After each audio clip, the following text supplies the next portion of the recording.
The race sponsored by Grins, and here catching up out in the stalls with John Dickie. Firstly, welcome back to Campbell's Comments, mate. Yeah, thank you very much. It was a good luck story last time, so I hope the same game tonight. Well, I'm hoping so for you, and I've already interviewed your slot holder, and he's already had a winner tonight too, so he's pretty happy. Firstly, Old Town Road, how is he? Well, he's very, very good. We were still slightly disappointed in his run last week, albeit he did a lot of work.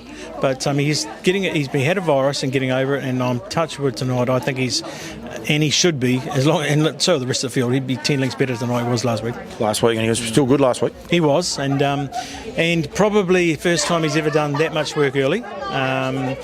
And probably his strength at this stage is his lethal speed and sort of holding him up. But again, when you get into this grade, you can't win from last either. So hence we've got to go forward tonight and just see what happens. But well, you got the draw.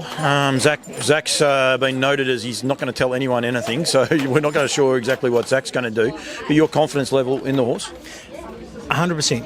Yeah, 100%. Yeah. And again, going back to Zach, I wouldn't tell him what to do either. No. But our strength is the speed. And it's no good going into a race like this and not using your weapons. So I'm hoping he just gets an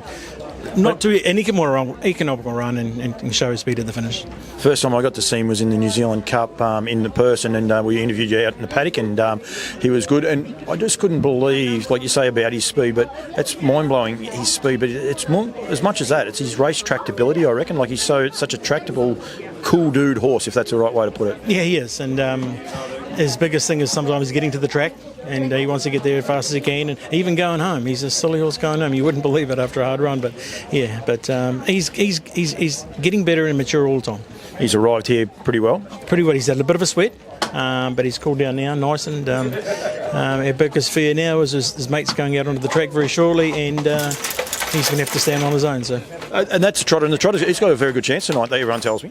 She's got a good chance. Probably a mile doesn't suit her as such, but she's got a motor. She's a lovely trotting mare, and come sort of Row Cup time and those lead-up races of standing starts, she can run for the money.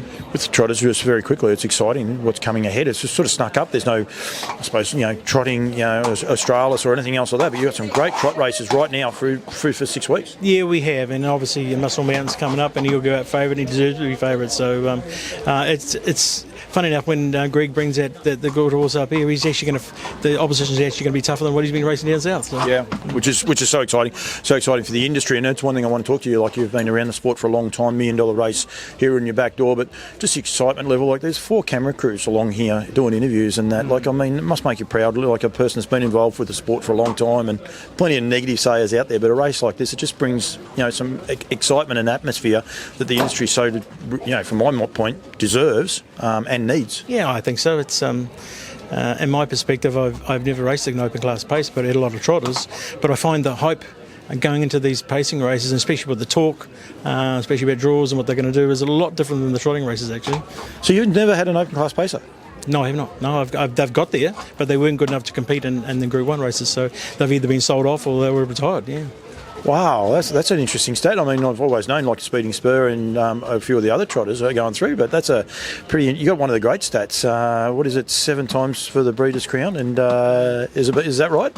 I think it's 5 starters, 5 winners. Yeah, the Breeders' Crown. That's one. And you were going to hang your hat on that because you were going to retire from training, but then this little horse come along and it's probably re-sparked your enthusiasm. Yeah, I was never going to retire. I wanted to cut back, and I'm still going to cut back.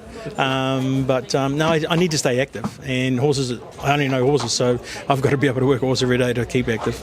Mate, the industry needs you, so we need you, people like yourself, passionate, presenting horses like you do and doing the job that you do, mate. So well done. Good luck tonight. Thanks for joining me, and good luck with both of them. And I look forward to following this horse. I encourage anyone watching it to follow him because he's an excitement machine, that's for sure. He is. He's a lovely horse, and I just hope that the public and everyone sees the real Old Town Road tonight. Good luck, mate. Thank you.